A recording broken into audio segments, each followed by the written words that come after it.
Putri Adawiyah, saya mahasiswa jurusan Gizi Universitas Perintis. Di sini saya akan menjelaskan tentang diet penderita diabetes mellitus. Ini apakah ibu tahu apakah itu diabetes mellitus? Saya jelaskan ya Bu, diabetes mellitus merupakan gangguan pada metabolisme tubuh yang ditandai dengan kadar gula darah yang melebihi batas normal. Diabetes mellitus merupakan salah satu penyakit yang tidak menular dan merupakan penyebab kematiannya tinggi, Bu.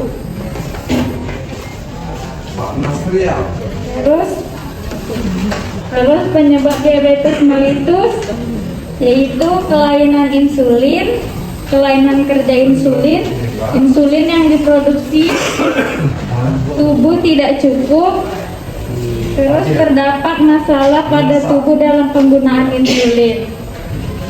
Nah, fungsi insulin di diabetes mellitus ini membantu tubuh mengontrol kadar gula darah dalam darah.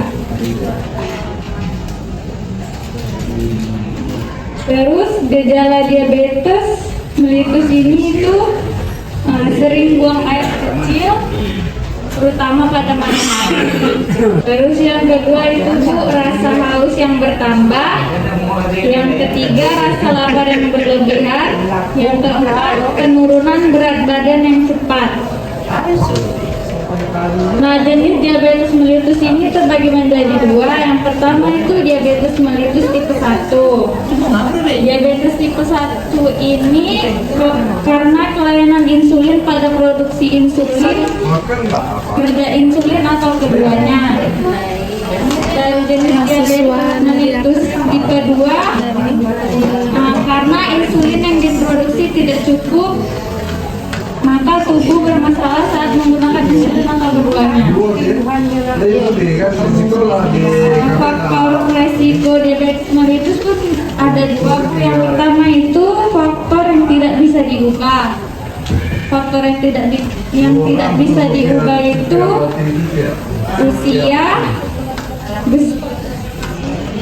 usia besar dari 40 tahun, terus mempunyai riwayat keluarga diabetes mellitus, kehamilan dengan kadar gula darah tinggi, yang terakhir bayi yang memiliki berat badan lahir 2,5 kg. Faktor yang bisa diubah itu kegemukan, kurangi aktivitas fisik, diet tidak seimbang, terutama diet tinggi gula, garam, lemak dan rendah serat, serta merokok atau terpapar rokok. Nah, ibu-ibu, bapak-bapak yang dibagikan Kak Reza tadi itu bahan makanan penukar, yang dimana bahan penukar ini untuk memudahkan pengguna praktis dalam penyusunan diet. Bisa ibu lihat di situ tertera, Bu. Terus ibu-ibu, bapak-bapak, di situ ada juga daftar bahan makan penukar golongan 1 yang dimana sumber karbohidrat.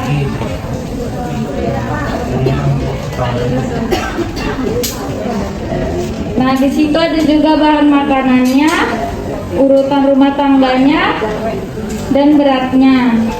Yang pertama di situ ada bihun, ukuran rumah tangganya 50 gram. Tolong pena. Biskuit 5 buah 50 gram, bubur beras 2 gelas atau 400 gram. Terus ada nasi 3/4 gelas, beratnya 100 gram beras. Selain nasi, ibu-ibu, bapak-bapak, ubi dan kentang juga bisa dimakan, tapi sebagai pengganti nasi. Biasanya makan kentang 2 biji sedang makan kentang sama dengan nilai gizinya dengan makan nasi 1 on. Jadi kalau misalnya ibu-ibu dan bapak-bapak udah makan kentang atau ubi, jangan lagi makan nasi ya Bu, karena nilai gizinya udah sama nasi.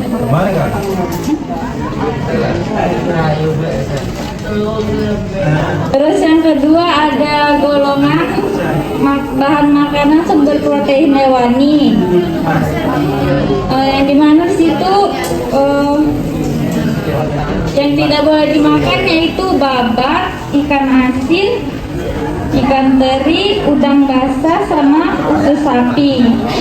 Tapi misalnya kalau ibu bapak-bapak pengen makan udang atau cumi, sesekali boleh, tapi jangan banyak, porsinya dikit aja.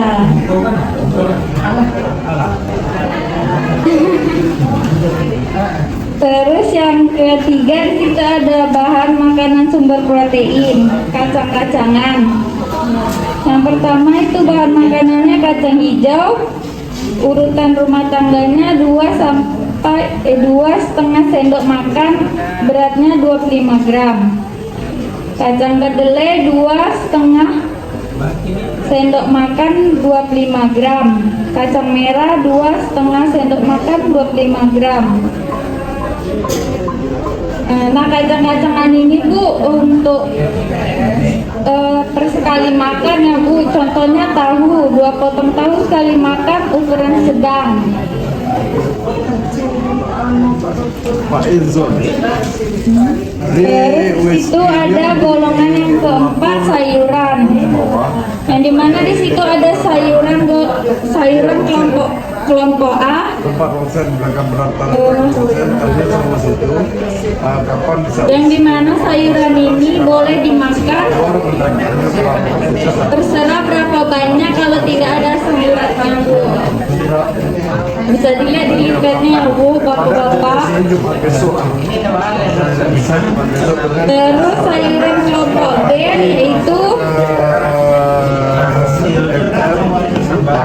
sayuran yang dimakan sekali dalam jumlah 100 gram. Terus golongan yang kelima di situ ada buah-buahan, alpukat, apel, belimbing, jambu air. Ada juga ukuran rumah tangganya Bu. Kalau misalnya ibu mau makan alpukat itu kulitnya, kalau ibu makan alpukat itu setengah 1 buah besar 50 gram, yang dimana buah ditimbang tanpa kulit dan biji. Ya, kulitnya.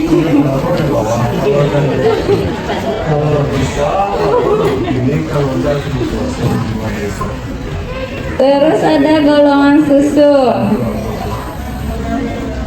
Yang dimana situ ada yogurt 1 gelas beratnya 200 gram, susu kambing 3/4 gelas 150 gram. Nah Bu, susu yang nggak boleh dikonsumsi itu susu kental manis ya Bu.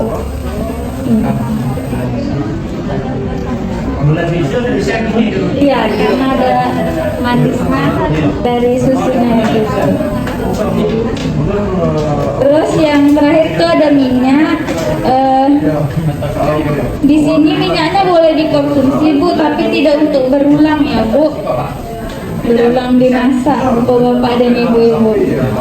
Ya Bu, sekian dari presentasi saya Bu. Apakah bapak-bapak dan ibu kurang jelas?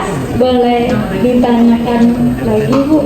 Ibu, jika bapak ibu tidak ada yang ingin bertanya, kesimpulannya itu tadi nasi ya Bu. Selain nasi, ubi dan kentang juga bisa dimakan sebagai pengganti nasi.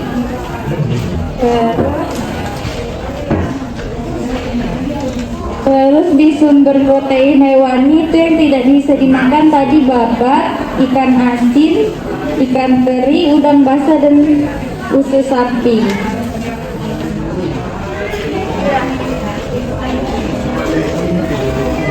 Kalau kacang-kacangan itu untuk per sekali makan ya Bu.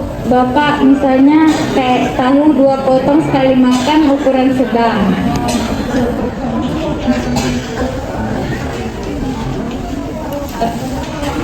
Baik Bu, Bapak sekian dari presentasi diabetes mellitus saya.